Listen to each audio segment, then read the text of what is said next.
Quand ça dépasse l'entendement humain et tu t'élèves,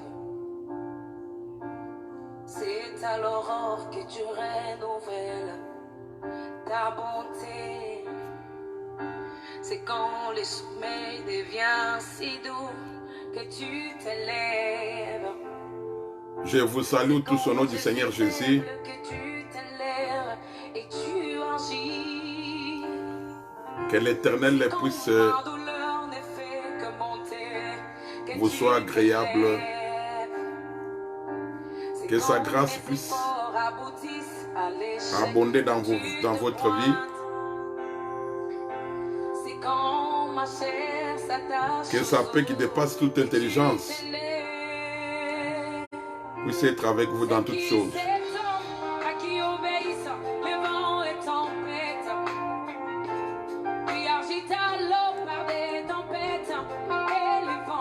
Nous saluons la présence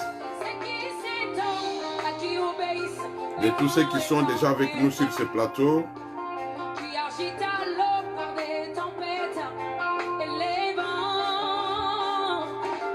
Et nous saluons tous ceux qui vont être avec nous, ceux qui vont nous suivre en direct et ceux qui nous suivront plus tard.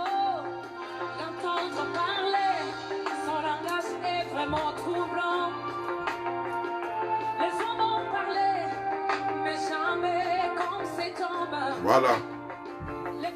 Nous voulons parler de la part du Seigneur.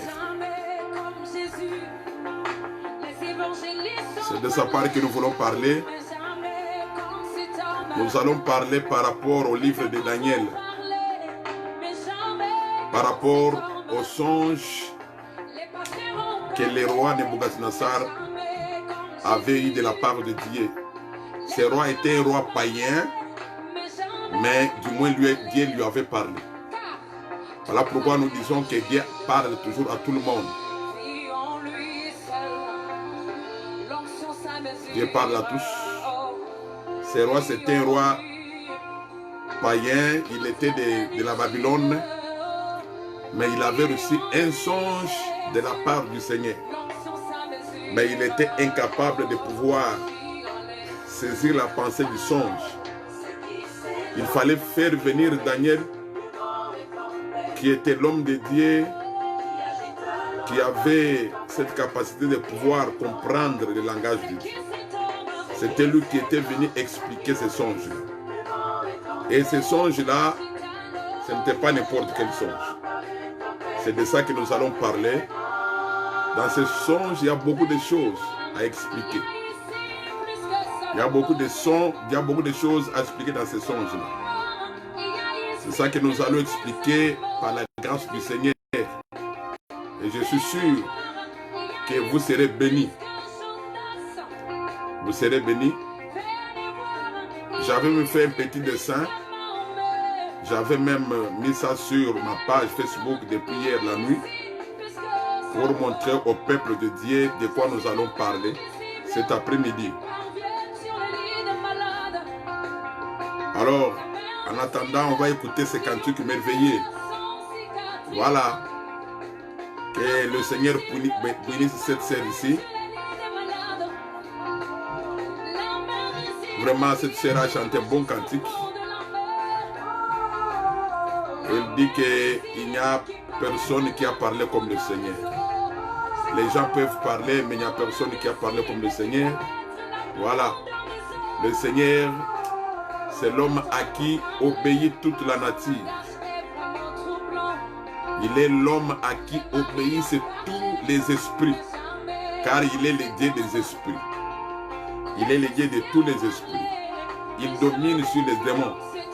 Alors si un démon te trouble, sache qu'il y a quelqu'un qui a l'autorité sur lui. Voilà. Donc les sorciers de ta famille peuvent comploter contre toi. Mais ils ne feront rien aussi longtemps que le Seigneur est avec toi. Voilà. Donc les sorciers peuvent parler, mais ils ne parleront jamais comme le Seigneur. Les magiciens peuvent parler, ils peuvent monter des complots, mais ils n'arriveront jamais à parler comme le Seigneur. Les hommes de ce monde, les hommes de science, ils peuvent comploter pour tuer le monde entier, pour diminuer le nombre d'habitants sur la terre, comme certains le disent, mais ils ne peuvent jamais contredire les plans de Dieu. Ils ne peuvent jamais s'opposer à ce que Dieu a décidé. Voilà. Alors, nous allons prendre la Bible pour lire les Saintes Écritures. Nous allons prendre la Bible pour lire les Saintes Écritures. Je suis dans le livre de Daniel chapitre 2. Comme j'ai mentionné ça sur l'écran. Je vais y aller petit à petit pour que tout celui qui suivra cette vidéo puisse être béni. Et si tu es béni, nous te prions aussi de pouvoir partager cette vidéo avec toi. Avec les autres, avec tes amis. Donc, tu feras mieux de partager cette vidéo avec tes amis si tu es béni. Alors, nous lisons Daniel chapitre 2. Si tu as ta Bible, je sais que tu seras béni. Je vais parler très lentement, c'est vraiment prophétique. Les choses prophétiques sont aussi bien pour te donner la lumière. Connaître aussi les temps dans lesquels tu vis. Voilà aussi l'importance de la prophétie. Alors, je lis Daniel chapitre 2. Je lis Daniel chapitre 2. Je commence par le verset 31. Ô roi, tu regardais et tu voyais une grande statue. Cette statue était immense et d'une splendeur extraordinaire. Elle était debout devant toi et son aspect était terrible. La tête de cette statue était d'or, pur, sa poitrine et ses bras étaient d'argent, son ventre et ses cuisses étaient d'airain. Ses jambes de fer, ses pieds en partie de fer et en partie d'argile. Tu regardais lorsqu'une pierre se détacha, sans le secours d'aucune main, frappa les pieds de fer et d'argile de la statue et les mit en pièces. Alors le fer, l'argile, l'airain, l'argent et l'or furent brisés ensemble et devinrent comme la balle qui s'échappe d'une aire en été. Le vent les emporta et nulle trace n'en fit retrouver. Mais la pierre qui avait frappé la statue devint une grande montagne et remplit toute la terre. Voilà les songes, nous en donnerons l'explication devant le roi. Ô roi, tu es le roi des rois. Ah, donc Nebuchadnezzar était aussi roi des rois. Tu es le roi des rois, car le Dieu de cieux t'a donné l'empire, la puissance, la force et la gloire. Il a remis entre tes mains, en quelques liers qu'ils habitent, les enfants des hommes, les bêtes des champs et les oiseaux du ciel, et il t'a fait dominer sur eux tous. C'est toi qui es la tête d'or. Après toi, il s'élèvera un autre royaume, moindre que le tien, puis un troisième royaume qui sera d'airain et qui dominera sur toute la terre. Il y aura un quatrième royaume fort, comme du fer, de même que le fer brise et rompt tout. Il brisera et rompra tout, comme le fer qui met tout en pièces. Et comme tu as vu les pièces et les orteils en partie d'argile, de potier et en partie de fer, ce royaume sera divisé, mais il y aura en lui quelque chose de la force du fer, parce que tu as vu le fer mêlé avec l'argile. Et comme les doigts des pieds étaient en partie de fer et en partie d'argile, ce royaume sera en partie fort et en partie fragile. Tu as vu le fer mêlé avec l'argile, parce qu'ils se mêleront par des alliances humaines. Mais ils ne seront point unis l'un à l'autre, de même que le fer ne s'allie point avec l'argile. Dans les temps de ces rois, les dieux des cieux suscitera un royaume qui ne sera jamais détruit et qui ne passera point sous la domination d'un autre peuple. Il brisera et anéantira tous ces royaumes-là, et lui-même subsistera éternellement. C'est ce qu'indique la pierre que tu as vu se détacher de la montagne, sans le secours d'aucune main, et qui a brisé le fer, l'airain, l'argile et l'or. Le grand Dieu a fait connaître au roi ce qui doit arriver après cela. Le songe est véritable et son explication est certaine. Que le Seigneur puisse bénir la présence de tous et aussi tous ceux qui vont nous suivre plus tard. Alors, j'étais en train de dire que c'est mieux aussi de parler sur la prophétie, puisque la prophétie, c'est la lumière. La prophétie aussi permet au peuple de Dieu de pouvoir connaître les temps dans lesquels il vit. C'est très important. C'est très important. Alors, voilà pourquoi le Seigneur nous a guidés à parler sur ces songes que Dieu avait donnés au roi Nebuchadnezzar. Le roi Nebuchadnezzar était un roi païen. Il était de Babylone, puisque la Babylone n'était pas la nation de Dieu, mais quand Israël était sous la domination babylonienne, c'est-à-dire quand les enfants d'Israël étaient esclaves à Babylone, c'était à ce moment-là que Dieu avait parlé à ces rois dans un songe. Voilà pourquoi nous avons toujours dit que Dieu parle à tout le monde. Que tu sois chrétien ou que tu sois païen. Dieu peut parler même aux païens. Mais le problème maintenant est de comprendre le sens du langage de Dieu. Puisque notre Dieu a toujours un langage dur. Un langage pas dur, mais un langage codé. Il utilise toujours des langages codés, des signes pour pouvoir parler. Alors, quand le Seigneur avait parlé au roi Nebuchadnezzar, quand le roi s'est réveillé le matin, il a même oublié les songes. Il a oublié les songes. Il a demandé à ses magiciens de pouvoir lui rappeler les songes et lui donner l'explication du songe. Et aucun de ces magiciens, c'est-à-dire les gens sages de Babylone, aucun n'était capable de pouvoir connaître les songes que le roi avait eu quand il dormait. Et personne n'était capable de pouvoir expliquer ces songes. Donc c'est une chose difficile. Le roi a reçu les songes, mais il oublie les songes le matin, mais il demande à ses magiciens de pouvoir lui rappeler les songes et lui donner l'explication. Et il va leur dire que si vous ne le faites pas, vous allez tous périr, vous et vos familles. Donc c'est là où nous comprenons qu'il faut aussi connaître les songes venant de Dieu, puisque ces songes ici, c'était les songes qui viennent de Dieu. Il faut connaître les langages de Dieu et après, connaître aussi son explication. Voilà pourquoi nous avons toujours enseigné que les Saintes Écritures sont comme un songe. Dieu parle toujours en parabole, mais il faut connaître l'essence de ce qu'il a dit. Voilà pourquoi il est dit, la lettre tue, mais l'esprit vivifie. Alors quand quelqu'un ne connaît pas la lettre, il lui sera aussi difficile de comprendre la pensée de la lettre. Donc il faut connaître et la lettre et la pensée. Et pendant cette période, il n'y avait personne qui était capable de le faire si ce n'était que Daniel. L'Écriture dit que quand Daniel a appris cela, il a fait appel à ses trois compagnons, Meshach, Shadrach et Abednego. Ils sont allés en prière pour que Dieu puisse leur révéler le songe. Et Dieu a révélé le songe à Daniel dans une vision nocturne.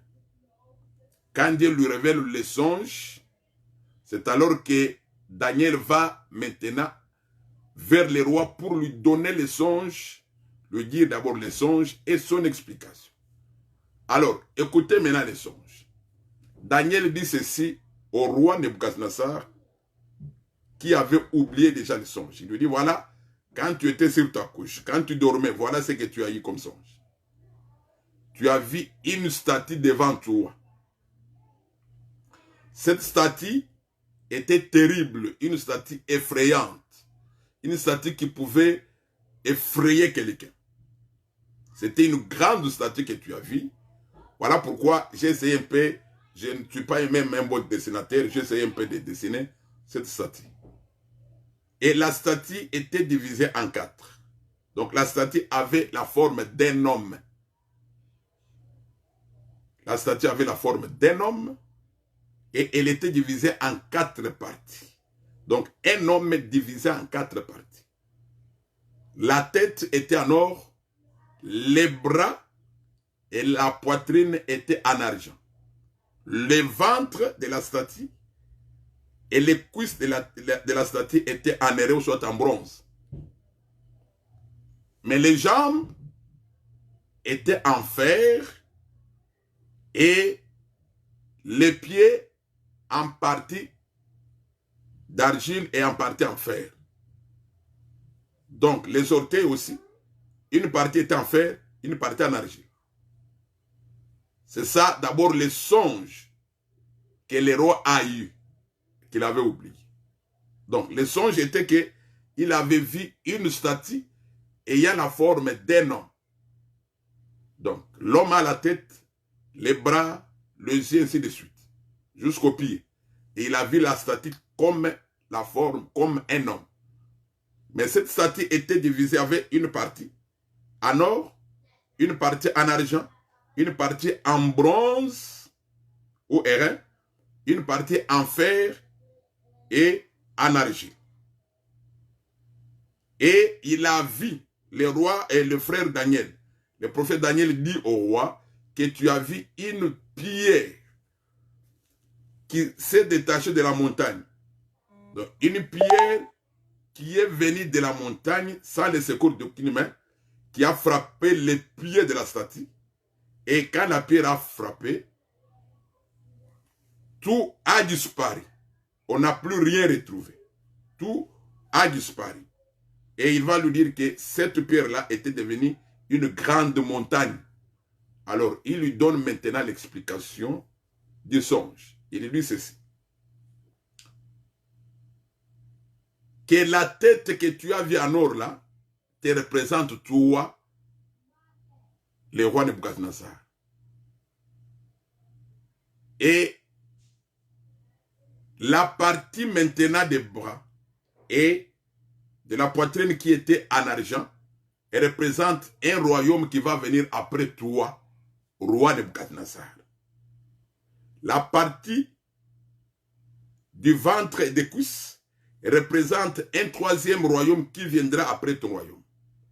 Et la partie des jambes et les pieds, les jambes en fer, les pieds en partie d'argile, en partie le fer, ça aussi c'est un quatrième royaume qui sera plus fort. C'est ça l'explication qu'il lui a donnée. C'est l'explication que Daniel a donnée au roi Nebuchadnezzar. Alors là, nous comprenons que les 4 parties qui composaient la statue que le roi avait vue, c'était 4 royaumes. Voilà comment notre Dieu parle. Notre Dieu parle, il utilise toujours un langage difficile. Ni t'était le Seigneur, si le Seigneur n'avait pas expliqué cela à Daniel, personne ne pouvait comprendre le sens du songe. Voilà pourquoi nous avons toujours demandé au peuple de Dieu de ne pas se précipiter à interpréter les songes. Puisque le Seigneur a toujours utilisé un langage codé. Quand tu n'as pas l'explication de ton songe, vraiment ne te précipite pas à dire que non, ça doit être ceci, ça doit être là, ça doit être telle chose. Mets-toi en prière pour que le Seigneur puisse te donner l'explication du songe. Puisque le songe peut venir soit de Dieu, soit de l'homme, donc les pensées de l'homme aussi. Le songe peut venir aussi du diable. Alors quand tu reçois un songe, c'est mieux de prendre ton temps pour avoir l'explication de la part du Seigneur. Sinon, tu risques même... Il y a beaucoup de gens qui ont connu des problèmes avec plusieurs, puisqu'ils ont mal interprété leurs songes. Tous les songes ne viennent pas toujours de Dieu. Les diables aussi parlent. Les pensées de l'homme aussi parlent. C'est ça ce que le prophète Esaïe nous a dit.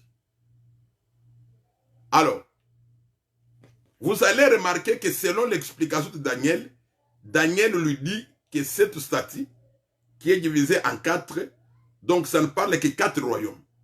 Mais quand vous regardez bien, la statue c'est tout un homme. Donc cette statue avait la forme d'un homme. Donc il s'agit seulement d'un seul homme, mais qui est divisé en 4. Puisque l'homme commence par la tête jusqu'au pied. C'est ça cette statue-là. Donc vous allez remarquer que c'est un homme, mais divisé en 4.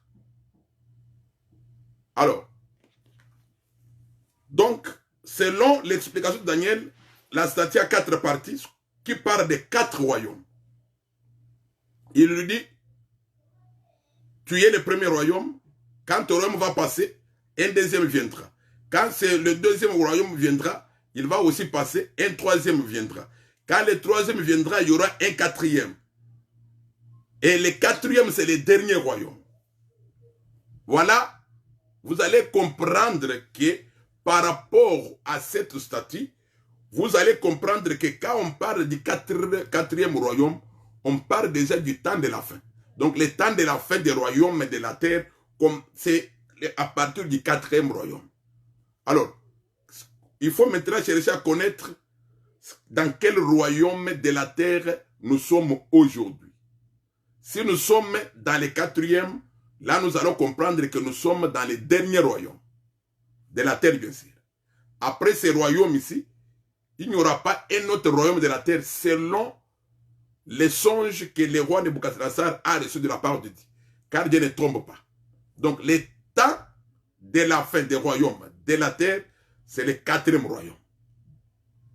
Alors, notre Dieu parle tantôt d'une manière, tantôt d'une autre. Mais il parle d'une seule chose. Alors, quand vous lisez Daniel chapitre 7, par exemple, vous allez remarquer une chose. Daniel chapitre 7, quand le frère Daniel a eu une vision, dans la vision qu'il a eue, il a vu 4 animaux. Le premier avait la forme d'un lion. Le deuxième avait la forme d'un léopard. Et le troisième avait la forme d'un ours. Et le quatrième était plus fort que les 3 premiers animaux. Et je vais lire ça. Je vais lire quelques écritures. Je lis le verset 23. Daniel 7. Non, Daniel 7, verset 17 d'abord. Si quelqu'un peut écrire, Daniel 7, verset 17. Ces 4 grands animaux, ce sont 4 rois qui s'élèveront de la terre. Je saute, je lis le verset 23.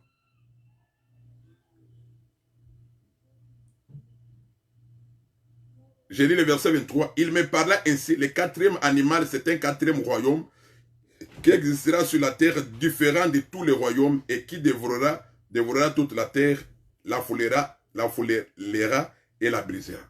Donc, par rapport à cette écriture-ci, Daniel, lui, il voit 4 animaux qui parlent des 4 royaumes qui vont exister sur la terre, mais le 4e royaume sera plus fort que les 3 premiers.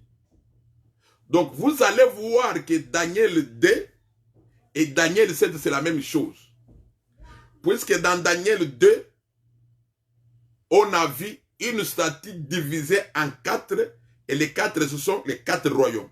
Et le 4e royaume est en fer. L'écriture dit, Daniel explique au roi, il dit que le 4e sera plus fort que les 3 premiers. Voilà pourquoi vous voyez que ce royaume était en fer, puisque le fer brise tout. C'est ça ce que Daniel a expliqué au roi Nebuchadnezzar. Mais quand nous arrivons chez Daniel, quand Daniel lui reçoit maintenant la vision de la part de Dieu, et le Seigneur lui explique les 4 animaux qu'il a vus, il lui dit que les 4 animaux, ce sont les 4 royaumes. Mais le 4e sera plus fort que les 3 premiers. Voilà pourquoi il a les dents comme les dents de fer. Je vais lire ça. Là, je suis dans Daniel 7, Daniel 7, 7. Après cela, je regardais pendant mes visions nocturnes. Voici, il y avait un quatrième animal, terrible, épouvantable et extraordinairement fort. Il avait des grandes dents de fer, il mangeait brisé et il foulait aux pieds ce qui restait. Il était différent de tous les animaux précédents et il avait 10 cornes. Voilà. Donc, quand Daniel, lui, il voit les 4 bêtes, les 4 animaux, le Seigneur lui explique encore ces 4 animaux comme les 4 royaumes. Mais le 4e royaume est plus fort que les 3 premiers. Voilà pourquoi il a des dents de fer. Et de cet animal, de cette bête-là, sortiront 10 rois, 10 cornes qui sont les 10 rois. Alors, quand vous rentrez dans Daniel chapitre 2, vous rentrez dans Daniel chapitre 2, dans la statue de Nebuchadnezzar, comme je l'ai dessiné là, vous allez remarquer qu'on parle des pieds et on parle des orteils, où les orteils seront en partie de fer et en partie d'argile. Donc, le 4e royaume, dans la statue de Nebuchadnezzar, a 10 orteils. Mais, quand nous allons dans Daniel 7, le 4e royaume a 10 cornes qui sont les 10 rois. Donc, vous allez voir que le 4e royaume que Nebuchadnezzar a vu dans son songe, dans la statue, c'est le même royaume que Daniel a vu dans Daniel 7, qui est le 4e royaume avec 10 cornes, c'est-à-dire le 4e animal, soit la 4e bête, et il y a les 10 cornes qui sont des rois. Voilà pourquoi nous disons que Dieu parle d'une manière tantôt d'une autre. Il peut parler d'une seule chose, mais de différentes manières. Donc, Daniel 7 veut dire seulement Daniel 2. Donc, cette statue-là, divisée en 4, c'est la même chose avec Daniel 7, où il y a 4 animaux. Mais le 4e est puissant par rapport aux 3 premiers. Et dans Daniel 2, la statue, divisée en 4, qui sont les 4 royaumes, mais les derniers royaumes, là où il y a les jambes en fer et les pieds en fer et en argile, nous voyons que ce royaume aussi est fort à cause de la présence du fer. C'est ça ce que l'Écriture dit, que ce royaume sera fort. Mais de ce royaume sortiront 10 rois, voilà. Du 4e royaume sortiront 10 rois. Alors, Daniel avait déjà expliqué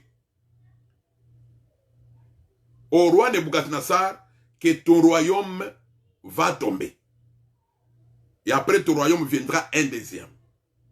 D'ailleurs, pour faire la corrélation, avant d'expliquer comment sont tombés ces royaumes, pour faire la corrélation, vous allez remarquer que les royaumes de Daniel, les royaumes de Nebuchadnezzar, qui étaient représentés par l'or, la tête en or, quand vous allez dans Daniel chapitre 7, l'or ici est représenté par un animal qu'on appelle lion. Voilà pourquoi partout vous voyez l'or, ce n'est pas toujours la divinité. Puisque ici nous voyons l'or qui est un royaume de païens. Un royaume de païens. Donc l'or dans la Bible partout, ce n'est pas toujours la divinité. Alors, les royaumes de Babylone étaient représentés, les royaumes de Babylone, bien sûr, les royaumes de Nebuchadnezzar étaient représentés par l'or. Et cet or, quand nous allons dans Daniel chapitre 7, est représenté par la bête qui est le lion. Et le deuxième royaume, qui est en argent, dans la statue de Nebuchadnezzar, est représenté par le léopard dans Daniel 7. Et le troisième royaume, en bronze, dans la statue de Nebuchadnezzar, est représenté dans Daniel 7 par l'ours. Et le quatrième royaume, dans la statue de Nebuchadnezzar, qui est représenté par le fer et l'argile, dans Daniel 7 est représenté par un animal qui est fort, ayant des dents de fer. Alors, maintenant, pour connaître les royaumes dans lesquels nous sommes aujourd'hui, il n'y a que les Écritures qui peuvent nous donner la précision. Il n'y a que les Écritures qui donnent la lumière sur toutes choses. Voilà pourquoi nous aimons notre Seigneur, puisque le Seigneur nous a déjà parlé par les prophètes. Nous, cette génération, nous sommes une génération, nous sommes une meilleure, une génération heureuse. Pourquoi? Puisque le Seigneur a utilisé les hommes d'autrefois pour nous enseigner. Puisque les gens qui ont vécu du temps de Daniel, ils ne connaissaient pas ces choses ici. Mais nous, le Seigneur nous a fait grâce, puisque le Seigneur a utilisé par exemple Ésaïe, il a utilisé Zacharie, il a utilisé Daniel, il a utilisé tous ces prophètes, il a utilisé Abraham et les autres. Et aujourd'hui, nous avons cette connaissance-là. Voilà pourquoi notre génération est une génération qui est heureuse par rapport à la génération d'autrefois. Nous sommes heureux puisque nous avons trouvé tout écrit. Pendant que dans leur génération, ils n'avaient pas ça. Voilà pourquoi nous sommes heureux. Alors, pour connaître maintenant les royaumes dans lesquels nous sommes aujourd'hui, nous n'allons pas chercher ailleurs, nous allons chercher seulement dans les Saintes Écritures. Alors, comme dans la statue de Nebuchadnezzar, le premier royaume, c'était le royaume de Nebuchadnezzar. Or, Nebuchadnezzar était le roi de Babylone. Donc, c'était le royaume de Babylone. Et c'était dans ce royaume où était Daniel comme esclave. Et c'était dans ce royaume où était Meshach, Shadrach, Abednego comme esclaves.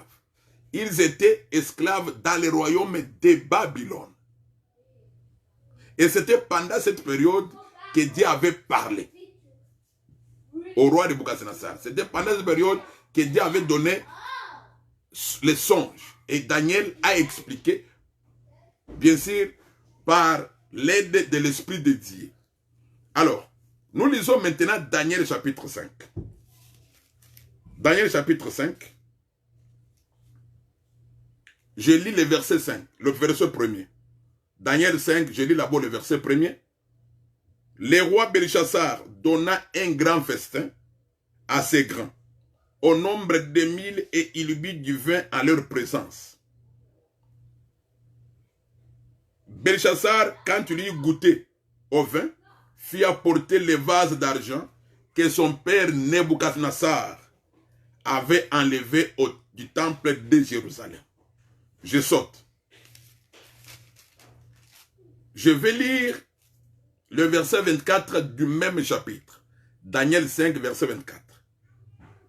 C'est pourquoi il a envoyé cette extrémité de main qui a tracé cette écriture. Voici l'écriture qui a été tracée.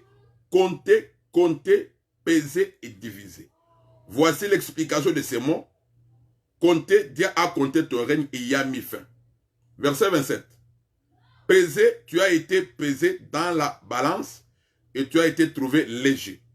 Divisé, ton royaume sera divisé et donné aux Médès et aux Perses. Voilà. Selon Daniel chapitre 5, il y a eu le roi Belchassar qui était le fils de Nebuchadnezzar. Après la mort de Nebuchadnezzar, le royaume de Babylone a continué sous Belchassar qui était son fils. Ça, que le peuple puisse retenir.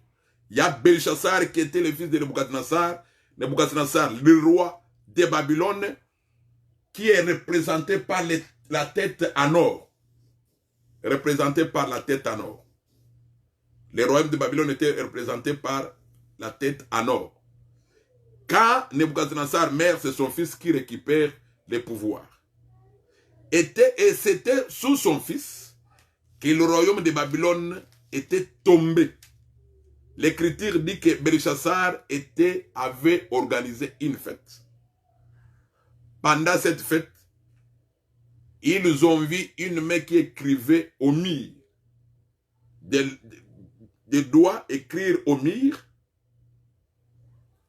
Et ils ont cherché à connaître l'explication de ce qui était écrit au mur.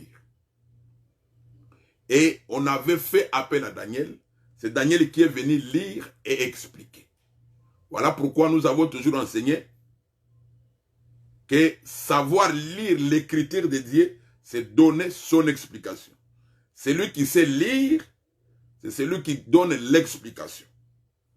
Car on ne sait pas donner l'explication, c'est pour dire qu'on ne sait pas lire. Voilà pourquoi ces gens ici n'étaient pas capables de lire ce que Dieu avait écrit au mur.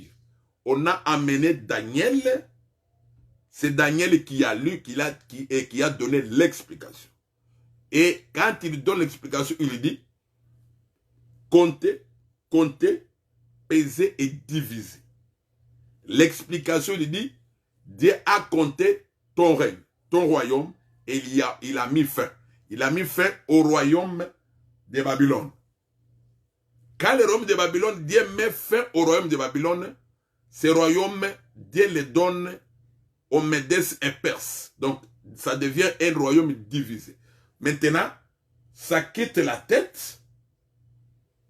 Alors, ça arrive maintenant au niveau des bras et de la poitrine.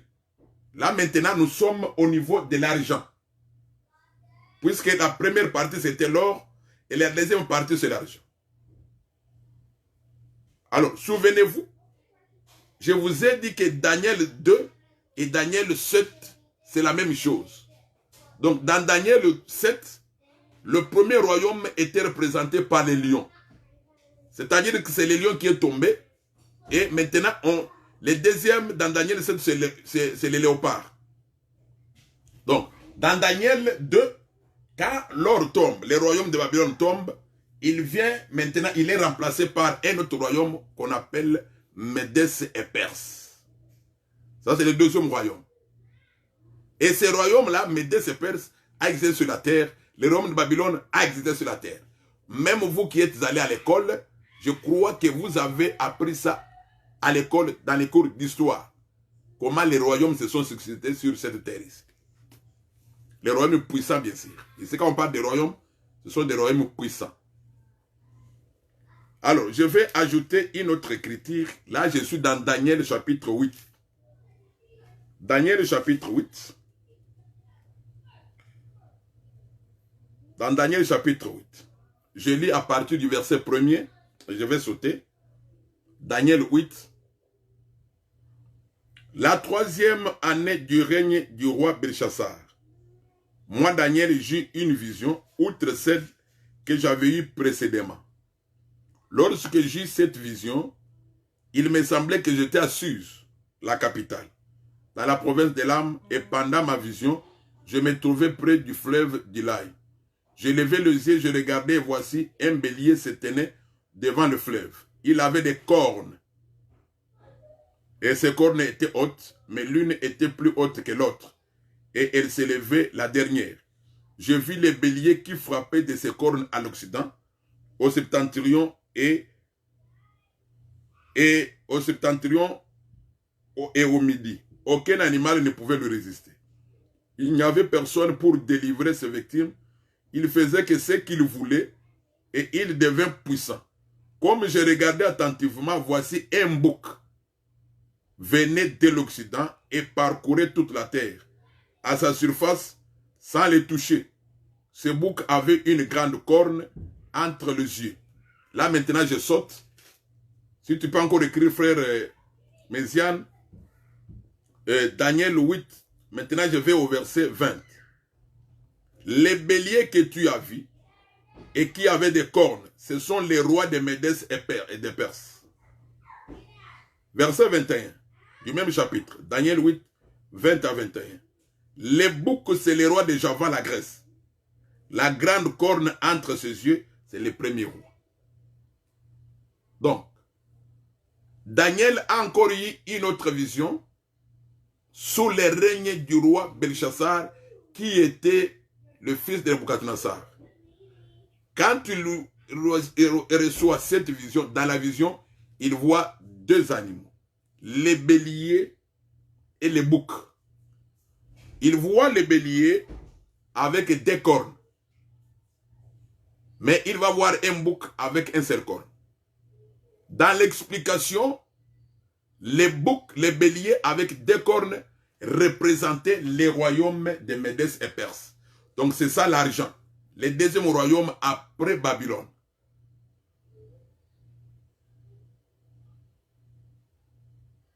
Et il dit que ce royaume ici, il a vu les béliers en train de frapper tous les animaux partout en Occident. Occident, c'est ça l'Europe. Donc, même en Europe, il avait frappé. Puisque Babylone était au Moyen-Orient, là où il y a aujourd'hui Irak. C'était ça la Babylone. Et après Babylone, il y a eu Médès et Perse, qui a même dominé jusque même en Occident, en Europe.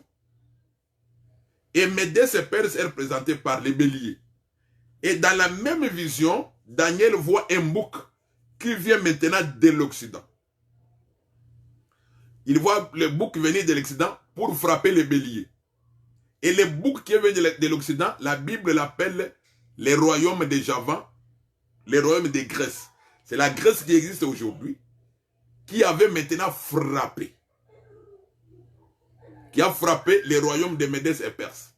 Et quand la Grèce a frappé, la Grèce est devenue un royaume puissant, un empire puissant. Là, nous sommes au 3e royaume. Maintenant, il nous reste le 4e. Donc, le premier royaume, c'est la Babylone. Donc, vous voyez comment nous sommes allés. La Babylone avec le roi de Nebuchadnezzar. Quand le roi de Nebuchadnezzar meurt, c'est son fils qui prend le royaume. Et sous son fils, le royaume est divisé pour être maintenant pour devenir Médès et Perse. Quand Médès et Perse tombent, Médès et Perse qui est représenté par les béliers avec des cornes, et on voit maintenant le bouc qui vient pour frapper les béliers. Et le bouc qui vient là, c'est le 3e royaume qui est la Grèce. La Grèce était le 3e royaume. Et selon les Écritures, le Seigneur avait promis que la Grèce allait aussi tomber. Et quand la Grèce tombe, maintenant il y aura un royaume, un autre 4e royaume qui sera très puissant. Je crois que je peux retrouver l'écriture. Voilà. Je vais lire toujours Daniel 8. Je suis maintenant au verset 22. Verset d'abord 21. Les boucs, c'est le roi de Java, la Grèce. La grande corne entre ses yeux, c'est le premier roi. Le verset 22. Les 4 cornes qui se sont élevées pour remplacer cette corne brisée, ce sont 4 roms et 4 royaumes qui s'élèveront de cette nation, mais qui n'auront pas autant de force. Donc vous voyez, donc les boucs avaient une corne, et cette corne devait être brisée. Devait être brisée, et après, il y aura d'autres petits royaumes. Pas des royaumes puissants. D'ailleurs, l'Écriture dit qu'il y aura d'autres petits royaumes qui vont sortir, mais qui ne seront pas aussi puissants. Alors, je vais vous montrer une écriture. Puisque quand nous enseignons, nous mettons les Écritures en ordre. Toujours dans Daniel chapitre 8. Quand vous rentrez au verset 11, on dit ceci. On dit ceci. Au verset 8 d'abord, Daniel 8, 8.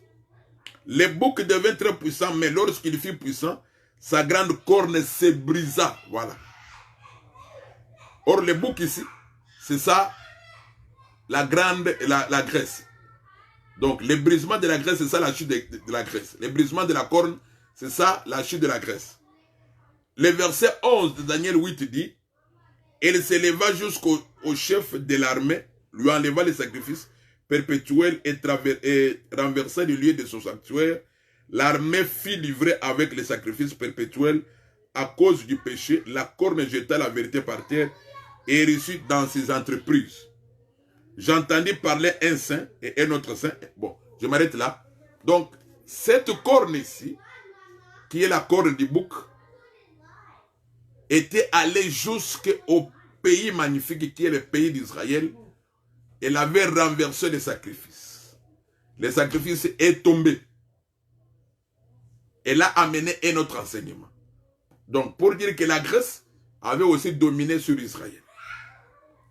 Alors, quand la Grèce tombe, maintenant, c'est le 4e royaume qui devait venir. C'est dans ce royaume ici, c'est quand ce royaume ici dominait sur la terre que notre Seigneur est arrivé. Et c'était quel royaume?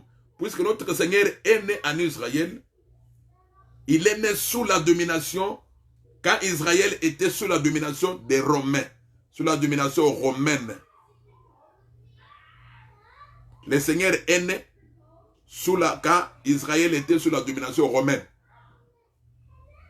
Et le Seigneur est mort quand Israël était sous la domination romaine.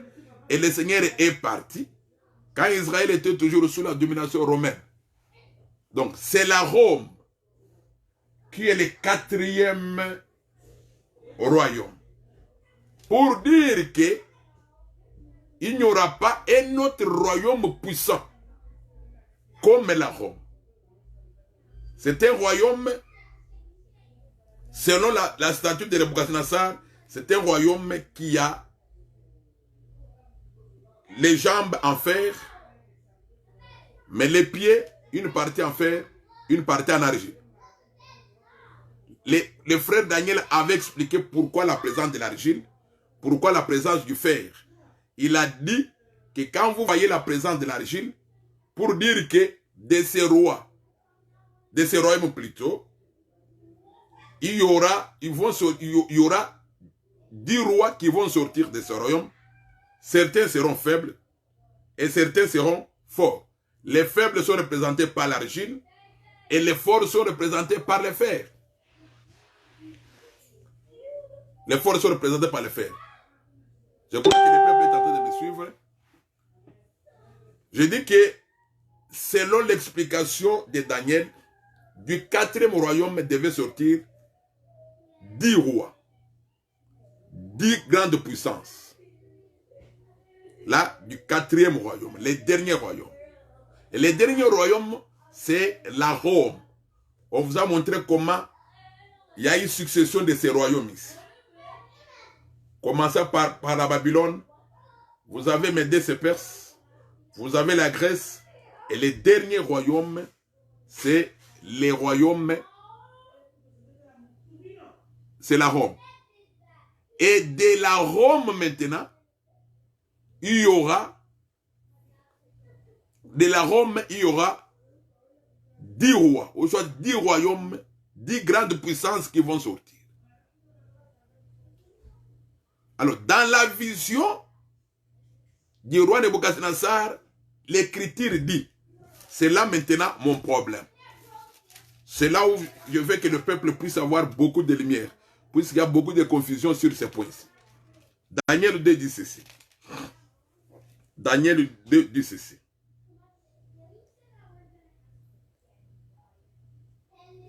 Daniel 2, verset 44. Daniel 2, verset 44. Dans les temps de ces rois, vous voyez les rois sont au pluriel, les dieux des cieux suscitera un royaume qui ne sera jamais détruit et qui ne passera point sous la domination d'un autre peuple. Il brisera et anéantira tous ces royaumes-là et lui-même subsistera éternellement. C'est ce qu'indique la pierre que tu as vu se détacher de la montagne sans le secours d'aucune main et qui a brisé le fer, l'airain, l'argile et l'or. Le grand Dieu a fait connaître au roi ce qui doit arriver. Après cela, le songe est véritable et son explication est certaine. Selon cette écriture-ci, du 4e royaume vont sortir 10 rois, 10 grandes puissances. Or, ce 4e royaume qui est le dernier, c'est la Rome. Donc la Rome va engendrer 10 grandes puissances. Quand tu auras ces 10 grandes puissances du monde, bien sûr, c'est alors que la pierre va venir de la montagne sans le secours d'aucune main pour frapper ces rois. Donc vous voyez ça? Donc c'est pendant les royaumes, les derniers royaumes. Les derniers royaumes ici, c'est la Rome. Et le Seigneur Jésus est venu, il a trouvé le monde sous la domination romaine, ou soit il a trouvé Israël sous la domination romaine. Le Seigneur est parti et Israël est resté sous la domination romaine. Maintenant, de la Rome, on commençait à sortir des puissances du monde. Donc, de la Rome, il y a 10 puissances qui sont en train de sortir. Voilà pourquoi la présence des 10 orteils de la statue. Mais de ces puissances-là, parmi ces 10 puissances, il y en aura qui seront faibles, il y en aura qui seront fortes. Alors, quand les 10 puissances, quand on aura totalisé les 10 rois, ou soit les 10 grandes puissances, c'est alors que la pierre va se détacher de la montagne pour frapper. Alors, je vous disais tantôt que Daniel 2 et Daniel 7, c'est la même chose. Alors, quand vous allez dans Daniel 7, écoutez, le 4e animal, ou soit le 4e royaume, c'est ce que le Seigneur dit. Daniel 7, verset 7. Après cela, je regardais pendant mes visions nocturnes, et voici, il y avait un 4e animal, terrible, épouvantable et extraordinairement fort. Il avait des grandes dents de fer, il mangeait, brisait, et il foulait aux pieds ceux qui résistaient. Il était différent de tous les animaux précédents. Il avait 10 cornes, voilà. Il avait 10 cornes. Je considérais les cornes et voici, bon, je saute, je vais lire maintenant verset 19, Daniel 7, 19. Ensuite, je désirais savoir la vérité sur le 4e animal qui était différent de tous les autres, extrêmement fort et terrible, qui avait des dents de fer et des ongles d'airain, qui mangeait, brisait et foulait aux pieds ceux qui résistaient. Et sur les 10 cornes qui avaient la tête, qu'il avait à la tête, et sur l'autre qui était sorti, et devant lesquels 3 étaient tombés, sur cette corne qui avait des yeux, une bouche parlant avec arrogance et une plus grande apparence que les autres. Alors, maintenant la réponse. Il voulait connaître la vérité sur les 10 cornes et les 4e royaume. Maintenant, on lui explique. On lui dit ceci.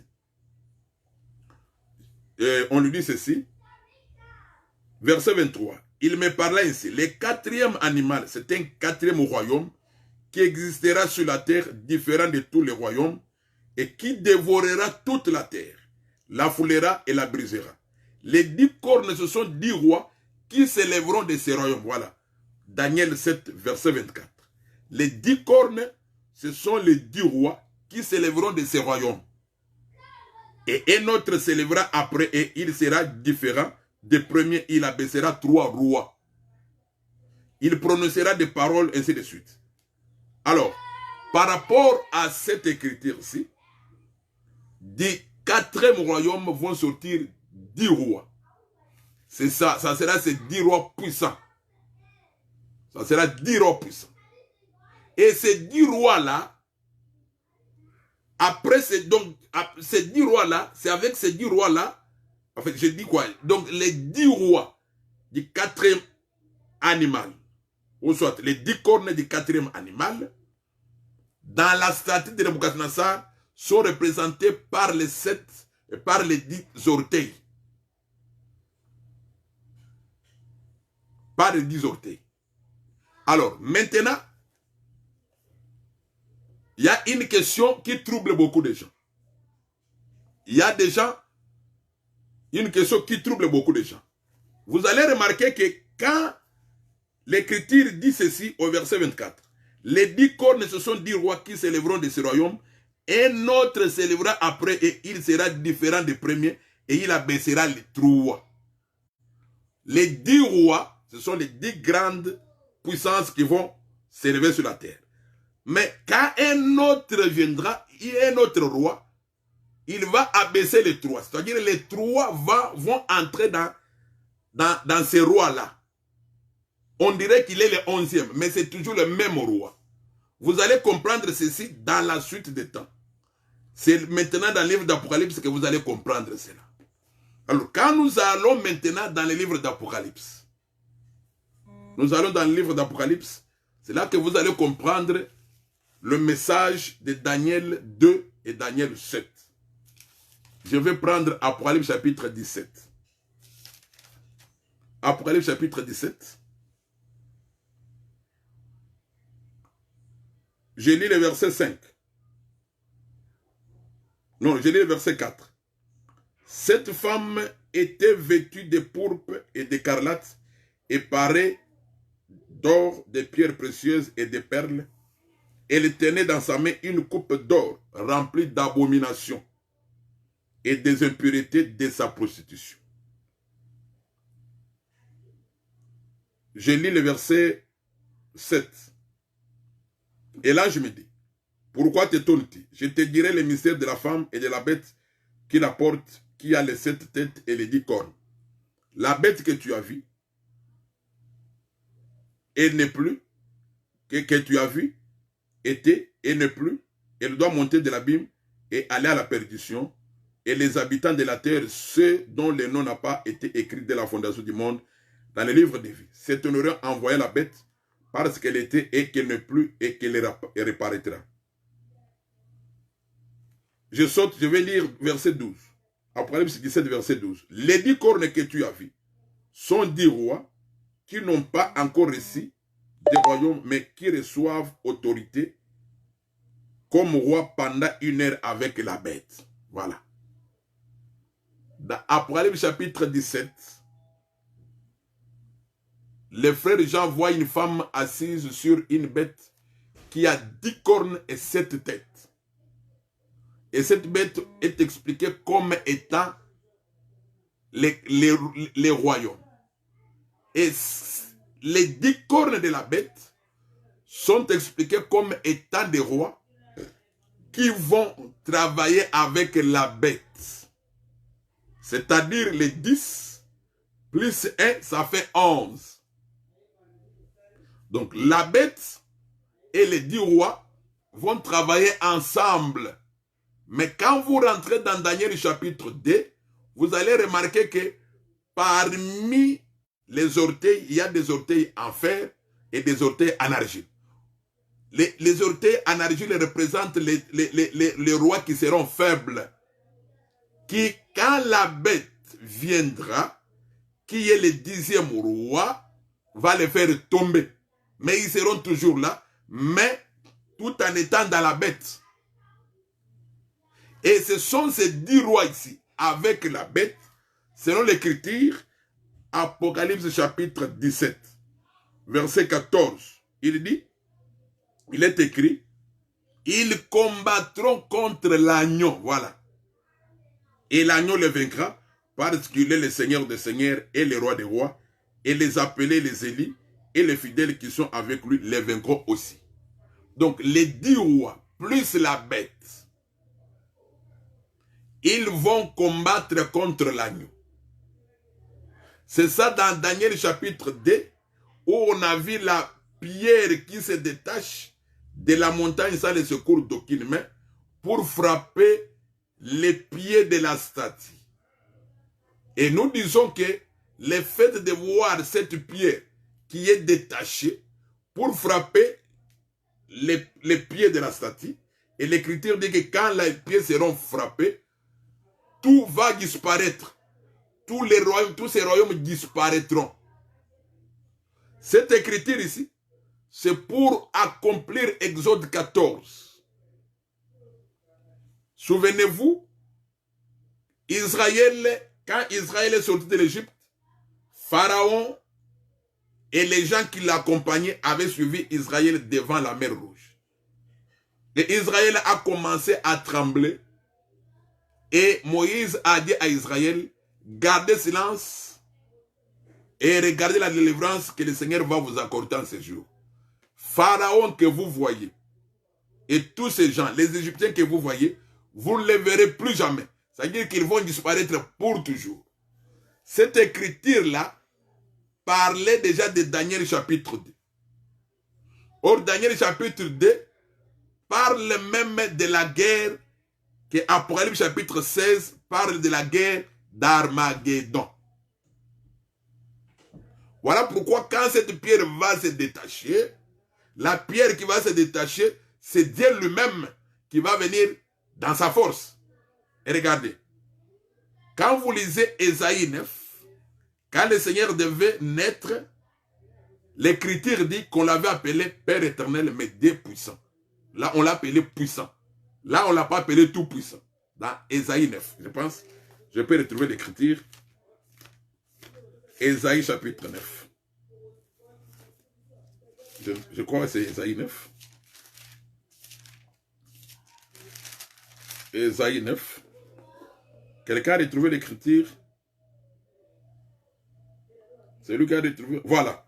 C'est Ésaïe 9, verset 5. Car un enfant nous est né, un fils nous est donné, et la domination reposera sur son épaule. On l'appellera admirable conseiller, Dieu puissant.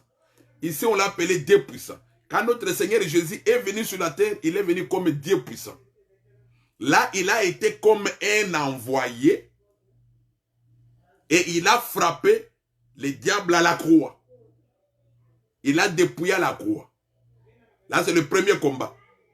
Voilà pourquoi quand vous rentrez dans l'histoire de David, David devant Goliath, pour frapper Goliath, il avait utilisé une petite pierre, un caillou.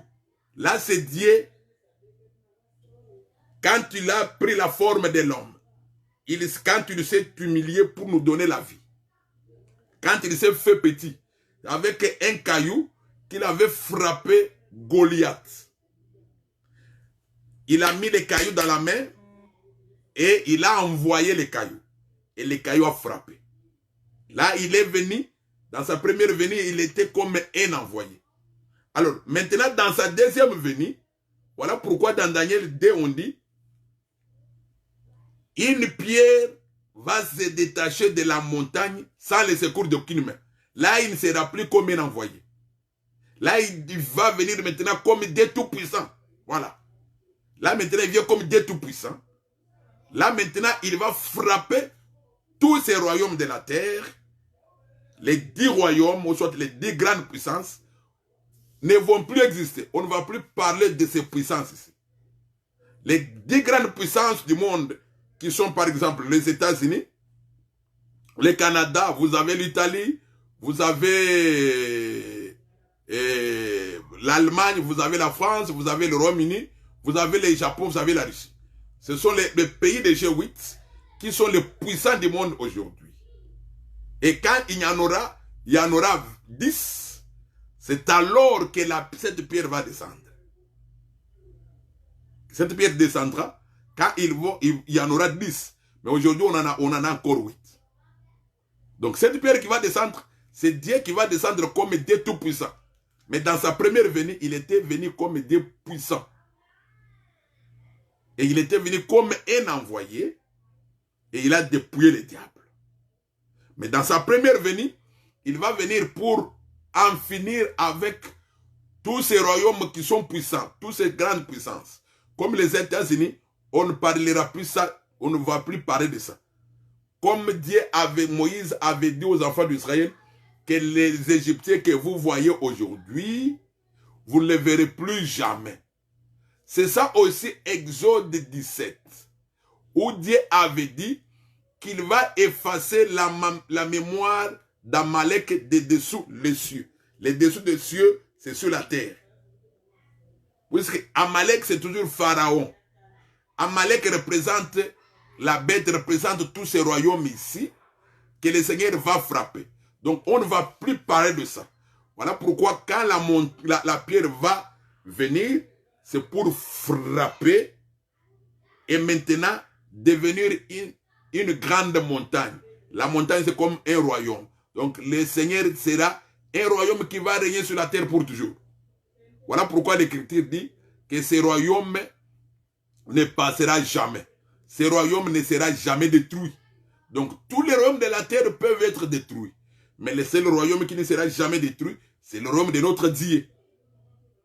Alors, Daniel 2, c'est la même chose avec Daniel 7. Voilà pourquoi dans Daniel 7, quand vous lisez, vous allez remarquer que on avait vu un fils de l'homme qui vient pour juger la bête qui va faire la guerre au sein. Or, la bête ne fera pas seule la guerre au sein, mais la bête sera accompagnée avec les 10 grandes puissances qui feront la guerre au sein. Même chose avec Pharaon. Pharaon n'avait pas suivi seul les enfants d'Israël à la mer Rouge, mais Pharaon était accompagné. Et quand ils sont arrivés là-bas, le Seigneur les a anéantis et ils ont disparu pour toujours. Israël ne les a jamais plus revus. Pharaon, jusqu'à aujourd'hui, et tous les gens qui étaient avec lui, ils avaient disparu. C'est ça d'ailleurs, ce qu'Apocalypse chapitre 16 appelle la guerre d'Armageddon. Donc, j'avais voulu faire voir au peuple de Dieu que Daniel 2 et Daniel 7, c'est la même chose. Les 10 orteils sont les 10 cornes du 4e royaume. Et ce sont les 10 cornes qui sont les 10 rois, sont les 10 grandes puissances qui feront la guerre au sein, qui feront la guerre à l'agneau, bien sûr. Ils vont attaquer l'agneau. Ils vont attaquer l'agneau et l'agneau va les vaincre. Et quand l'agneau va les vaincre, nous aussi nous les vaincrons selon l'Écriture. Puisqu'il est écrit, et les appelés et les élus les vaincront aussi. Donc nous, aujourd'hui, nous sommes des appelés et des élus de Dieu. Aujourd'hui, les puissances du monde dominent sur nous. Aujourd'hui, les puissances du monde dominent sur nous. Les hommes élevés de ce monde dominent. Ils dominent sur nous. Nous faisons leur volonté, mais le Seigneur nous fera grâce en ce temps-là, quand ils vont s'attaquer à notre Seigneur. Comme le Seigneur va le vaincre, nous aussi nous allons le vaincre. Nous allons le vaincre par notre Seigneur. Voilà pourquoi l'Écriture avait déjà prévu que nous ne sommes plus vainqueurs par celui qui nous a aimés. Aujourd'hui, c'est par la foi que nous disons que nous avons vaincu le monde. Nous avons vaincu les royaumes de la terre. Mais en ce jour-là, la chose va se matérialiser. Et ça sera la fin de tous ces royaumes. Et maintenant, le royaume de notre Dieu sera sur la terre. Pour nous introduire dans ce qu'on appelle les milléniums, soit la période de 1000 ans. Donc, ceci, c'était pour montrer au peuple de Dieu que cette pierre-là parlait seulement de la guerre d'Armageddon. Si le Seigneur nous fait grâce, nous allons parler comment cette guerre va se faire. La guerre d'Armageddon. Puisqu'on parle, il faut d'abord que le fleuve Euphrate puisse tarir avant que cette guerre puisse avoir lieu. Et si le Seigneur nous fait grâce, on va en parler demain. Que le Seigneur puisse vous bénir.